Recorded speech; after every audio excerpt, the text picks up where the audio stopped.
So chain rule இது ரொம்ப important மேக்ஸில். Chain rule is very very important. இதில் டைரக்ட் ப்ரொபோர்ஷன்னா என்ன, இன்டைரக்ட் ப்ரொபோர்ஷன்னா என்ன? Two quantities are said to be directly proportional.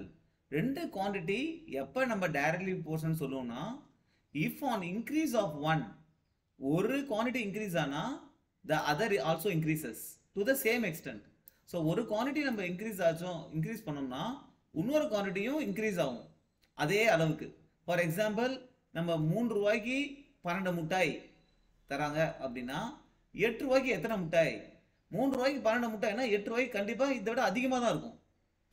So ஒரு குவான்டிட்டி இன்க்ரீஸ் ஆகும்போது இன்னொரு குவான்டிட்டியும் இன்க்ரீஸ் ஆச்சுன்னா தென் rupees and number of chocolates, these are the two quantities, right? They are directly proportional, right? Now indirectly proportional, when two quantities are said to be indirectly proportional, if one increase in one decreases the other, ஒரு quantity increase ஆனா இன்னொரு quantity decrease ஆகும். அது மாதிரி இருக்கா? இப்போ more speed less time to travel. 40 கிலோமீட்டர்ல per ஹவர்ல போறோம் அப்படின்னா அந்த ஸ்பீட்ல போனா நம்ம 5 ஹவர்ஸ்ல போயிடுவோம். இதே 80 கிலோமீட்டர் பர் ஹவர்ல போறோம் அப்படின்னா ஒரு குவான்டிட்டி இன்க்ரீஸ் ஆகுது, அப்ப எவ்வளவு டைம்ல போவோம்? 2.5 ஹவர்ஸ்ல போயிடுவோம். ஸோ ஒரு குவான்டிட்டி இன்க்ரீஸ் ஆனா இன்னொரு குவான்டிட்டி டிக்ரீஸ் ஆகுது.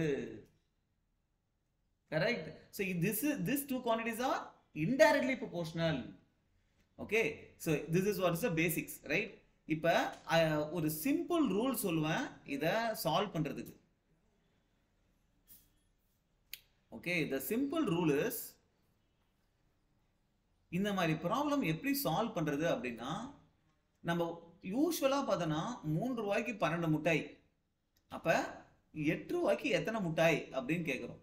இது எவ்வளவு மடங்கு இன்க்ரீஸ் ஆயிருக்கோ அவ்வளவு மடங்கு தான் இதுவும் இன்க்ரீஸ் ஆகும், ரைட்? இது எத்தனை மடங்கு இன்க்ரீஸ் ஆயிருக்கு?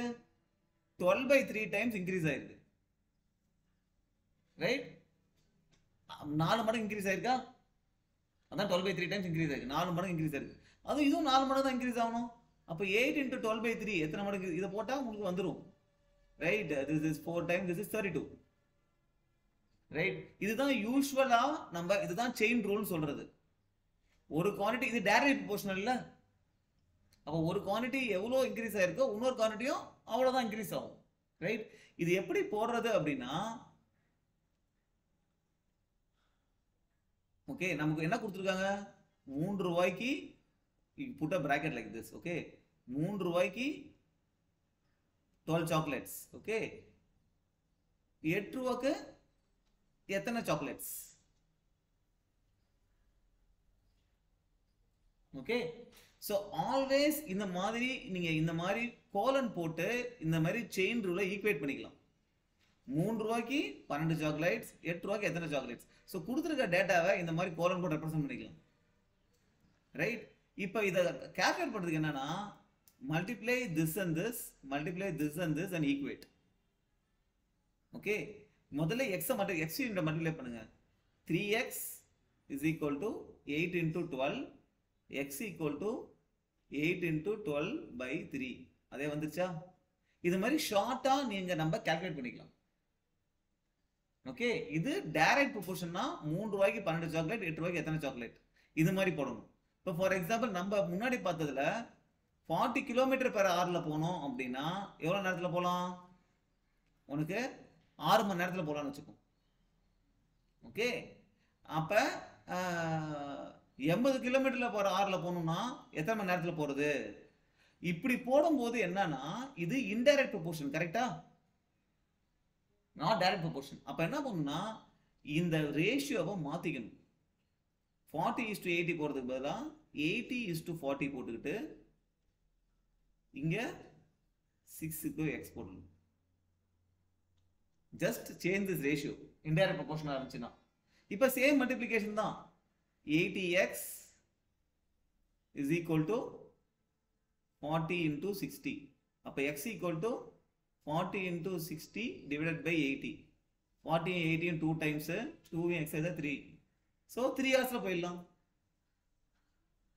கரெக்ட்? 40 மணி நேரம் 40 கிலோமீட்டர் 40 கிலோமீட்டர் ஹவர் ஸ்பீட்ல போகும்போது நம்ம 6 ஹவர்ஸ்ல போனோம்னா 8 கிலோமீட்டர் போகும்போது அதில் பாதியில் போயிடும். ரைட். ஸோ டைரக்ட் ப்ரொபோர்ஷனுக்கும் இன்டைரக்ட் ப்ரொபோர்ஷனுக்கும் நீங்க இந்த இதை போடும்போது, இது பிராக்கெட் இங்கே வருமா, இந்த இதை போடும்போது ஜஸ்ட் இந்த சைடுக்கு ரேஷியோவை நீங்க மாத்திடணும். இன்டைரக்ட் ப்ரொபோர்ஷனாக இருந்துச்சுன்னா போட்டுட்டு இது ரெண்டுத்தையும் மல்டிப்ளை பண்ணிக்கணும், இது ரெண்டுத்தையும் மல்டிப்ளை பண்ணி ஈக்குவேட் பண்ணி எக்ஸ் கண்டுபிடிக்கணும். That is what is chain rule. Okay, so let's see this problem. Okay, so 3 pumps working 8 hours a day can empty a tank in 2 days. 3 pump ஒரு நாளைக்கு 8 மணி நேரம் ஒர்க் பண்ணுச்சுன்னா டேங்கை 2 நாள்ல எம்டி பண்ணிடும். How many hours a day must 4 pumps work to empty the tank in 1 day? Okay, அப்ப ஒரு நாளைக்கு எத்தனை மணி நேரம் வேலை செஞ்சா 4 பம்ப்ஸ் வந்து டேங்க் எம்டி பண்ணும் ஒரே நாள்ல அப்படின்றதான் கேட்குறாங்க. ஓகே, ஸோ எத்தனை மணி நேரத்தில் டேங்க் எம்டி ஆகும்? 4 பம்பு மோட்டரை இறக்குது, ரைட். 3 பம்பு ஒரு நாளைக்கு 8 மணி நேரம் வேலை செஞ்சா 2 நாளில் முடிஞ்சிடும். அதே மாதிரி 4 பம்பு வேலை செஞ்சா எத்தனை மணி நேரத்தில் முடியும் அப்படின்னு கேட்குறாங்க. ஓகே, ஸோ நம்ம என்ன பண்ணோம்னா, ஒரு சைடு பம்ப்ஸ் இருக்கு, என்னென்ன குவான்டிட்டி கொடுத்துருக்காங்க, பம்ப்ஸ் கொடுத்துருக்காங்க, கரெக்டா. எப்போதுமே என்ன கேட்குறாங்களோ அதை வந்து இந்த பிராக்கெட்டுக்கு அந்தாண்ட போட்டுருங்க. என்ன கேட்குறாங்க? how many number of hours, right. So pumps இருக்கு, டேஸ் இருக்கு. Okay, number of pumps increase ஆச்சு அப்படின்னா நம்பர் ஆஃப் ஹார்ஸ் அப்படியா? கரெக்டா கரெக்டா okay, number of hours decrease ஆகும். அப்ப நம்பர் ஆஃப் ஹார்ஸும் நம்பர் ஆஃப் பம்ப்ஸும் இன்டைரக்ட்லி ப்ரொபோர்ஷனல், கரெக்டா, ரைட். அப்ப நமக்கு என்ன வருது? ஸோ இங்க நம்பர் ஆஃப் பம்ப்ஸும் நம்பர் ஆஃப் ஹார்ஸும் வந்து பாத்தீங்கன்னா இன்டைரக்ட்லி ப்ரொபோர்ஷனல். ஏன்னா நிறைய பம்ப் வரும்போது நமக்கு நம்பர் ஆஃப் ஹார்ஸ் கம்மியாகும். அப்ப 3 பம்பு நமக்கு 8 மணி நேரம் டைம் எடுத்துக்குது. ஸோ இங்கே போடணும் 3, இங்கே போடக்கூடாது. ஓகே, இது வந்து பார்த்தீங்கன்னா எத்தனை நாள் எடுத்துக்குது? 3 பம்பு 2 நாள் எடுத்துக்குது. அப்போ 4 பம்பு ஒரு நாளில் எத்தனை மணி நேரம் எடுத்துக்கும் அப்படின்றத கண்டுபிடிக்கணும். இந்த மாதிரி இதை முதல்ல போட்டுருங்க. இதை போட்டுட்டு இது ரெண்டுத்தையும் மல்டிப்ளை பண்ணுங்க, இது ரெண்டுத்தையும் மல்டிப்ளை பண்ணி ஈக்குவேட் பண்ணுங்க. ஸோ இது ஃபர்ஸ்ட் மல்டிப்ளை பண்ண என்ன ஆகும்? 4 into 1 into x is equal to 3 into 2 into 8. இது வந்து x கண்டுபிடிக்கணும். அப்போ x equal to 3 into 2 into 8 divided by 4. Okay, இதை அடிச்சிங்கன்னா 2 times 2 into 4 4 4 3s are 12. Answer 12. Correct answer. இங்க பாருங்க. ஸோ ஒரு ரேஷியோவும் போடும்போது இங்க நான் போட்டது தான் இங்கேயும் போட்டிருக்காங்க. More pumps less working hours per day, கரெக்டா, இன்டைரக்ட் ப்ரொபோர்ஷனல். லெஸ் டேஸ்னா நம்பர் ஆஃப் நாள் கம்மியாகுதுன்னா அதிக நேரம் நீ ஒர்க் பண்ணணும். அப்ப இதுவும் இன்டைரக்ட் ப்ரொபோர்ஷனல். அதனால இந்த மாதிரி நம்ம ரேஷியோ மாத்தி போடணும். Okay, let's go to the next sum. Okay, read the next sum. If cost of x meters of wire is d rupees. Okay, x meters of wire d rupees. What is the cost of y meters of wire at the same rate? So நம்ம metre அதிகமானா cost increase ஆகும். So directly proportional. அப்ப how to put x meters of wire வந்து d rupees. அப்ப y meters of wire எவ்வளோ rupees? இதுதான் கேட்குறாங்க. Multiply பண்ணிக்கோ. x into எவ்வளோ rupees equal to y into d. அப்போ எவ்வளோ rupees equal to yd by x. yd by x இருக்கா? இருக்கு. That's the answer. இந்த ஈக்குவேஷன் இது போட்டீங்கன்னா உங்களுக்கு அழகா வந்துடும். ஓகே, மல்டிப்ளை லாஸ்ட் 2, அப்புறம் இந்த ரெண்டுத்தையும் ஈக்குவேட் பண்ணி எக்ஸ் கண்டுபிடிக்க வேண்டியது. Okay, let's go and find this. Okay, so here running at the constant rate, 6 identical machine can produce a total of 270 bottles per minute. இது படிக்கும் போதே எழுதிடணும் நீங்க. ஓகே, அப்புறம் என்ன கேட்குறாங்க, ஹவு மெனி பாட்டில்ஸ், எத்தனை பாட்டில் 10 such மிஷின் ப்ரொடியூஸ் பண்ணும் 4 minutesல. அப்போ என்னன்னா இது என்னென்ன குவான்டிட்டி இருக்கு, மிஷின்ஸ் இருக்கு. ஓகே, மிஷின்ஸ் இருக்கு, மினிட்ஸ் இருக்கு. எது கேட்குறாங்களோ அதான் ரைட் சைடில் வரணும். நம்பர் ஆஃப் பாட்டில்ஸ் அது ரைட் சைடில் வந்துடும். ஓகேவா, இப்போ நம்பர் ஆஃப் மிஷின்ஸ் இன்க்ரீஸ் ஆனால் நம்பர் ஆஃப் பாட்டில்ஸ் இன்க்ரீஸ் பண்ணுவோம். டைம் இன்க்ரீஸ் பண்ணாலும் நம்பர் ஆஃப் பாட்டில்ஸ் ப்ரொடியூஸ் பண்ணுறதும் இன்க்ரீஸ் ஆகும். ஸோ ரெண்டுமே டைரக்ட்லி ப்ரொபோர்ஷனல். ஓகேவா, அப்போ மிஷின் என்ன, 6 மிஷின்ஸு ஒரு நிமிஷத்தில் இட் இஸ் ப்ரொடியூசிங் 270 பாட்டில்ஸ்.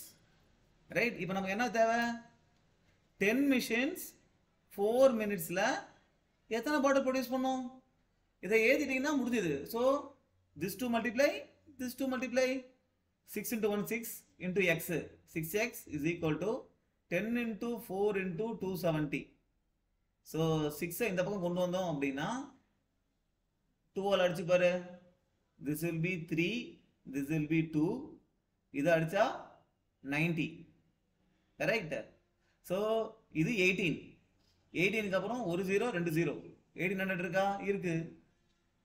ஃபுல்லா சால்வ் பண்ணிட்டு இருக்க கூடாது. Just we need to choose the answer, that's it. So in this, in a daily form, right, 40 cows eat 40 bags of husk na vaikol in 40 days. Okay, so put the data. என்ன கேக்குறாங்க, in how many days, days கேக்குறாங்க. so days வந்து right hand சைடுல வரணும். so 40 daysல என்னது, 40 cows, first என்னது, cow இருக்கணும், அடுத்து நம்பர் ஆஃப் பேக்ஸ் இருக்கணும். முதல்ல நார்மலா எழுதிடுவோம், அப்புறம் எது இன்டைரக்டா அதை மட்டும் மாத்திக்கலாம். Okay, 40 cows eat 40 bags of thing in 40 days. Correct. In how many days will eat one cow 40 daysல 40 bags ஒரு cow எத்தனை நாள் ஈட் பண்ணும் அப்படி கேக்குறாங்க. கரெக்டா? This is what they are asking, right? Okay, இதுல number of cows increase ஆனா number of days decrease ஆகும். ஏன்னா நிறைய cow வந்தா சீக்கிரம் சாப்பிடும். ஓகே, அப்ப இது இன்டைரக்ட் ப்ரொபோர்ஷன். அதாவது நம்பர் ஆஃப் கவுஸ் மட்டும் 1:14 போட்டுக்கலாம். ஓகே, அப்புறம் in how many days one cow will eat 1 bag of husk. Okay, 1 bag of husk. So 40, this is wrong actually. Before 40 is a 40 bags. Now 40, this is only 1. Okay, how many days 40 will eat 1 bag of husk இல்ல. So cows மட்டும் indirect proportion, அதனால நான் மாத்திக்கிட்டேன். ஆனா number of bags increase ஆனா number of days-உம் increase ஆகும். So number of bags வந்து direct proportion தான். Okay, so நம்ம முன்னாடி என்ன வச்சிருந்தோம், 40 cows வந்து 40 bags 40 daysல ஈட் பண்ணிடும். அப்புறம் 1 cow will eat 1 bag of husk. அப்போ 1 cow 1 bag of husk எத்தனை நாள்ல ஈட் பண்ணும், இதுதான் क्वेश्चन. இது cow, இது number of bags. number of cows increase ஆனா number of days decrease ஆகும். அப்ப இந்த ரேஷியோ மட்டும் மாத்திக்கணும். 1:40. number of bags increase ஆனா number of days increase ஆகும். அப்ப இது டைரக்ட், இது அப்படியே விட்டுறலாம். சோ ரெண்டு குவாண்டிட்டி கொடுத்திருக்காங்க. ஒரு குவாண்டிட்டி வந்து இன்டைரக்ட் ப்ரொபோர்ஷன், இன்னொரு குவாண்டிட்டி டைரக்ட் ப்ரொபோர்ஷன். இப்போ நார்மலா நம்ம மல்டிப்ளை பண்றது தான். 1 into 40 is 40. 40x is equal to 40 into 1 into 40. So 40 into 40. So இதுல 40 cancel ஆனா x வந்து 40. That's it. இதுல பாருங்க, less cows more days, indirect proportion. less bags less days, direct proportion. So put that proportion and then you have to multiply and solve.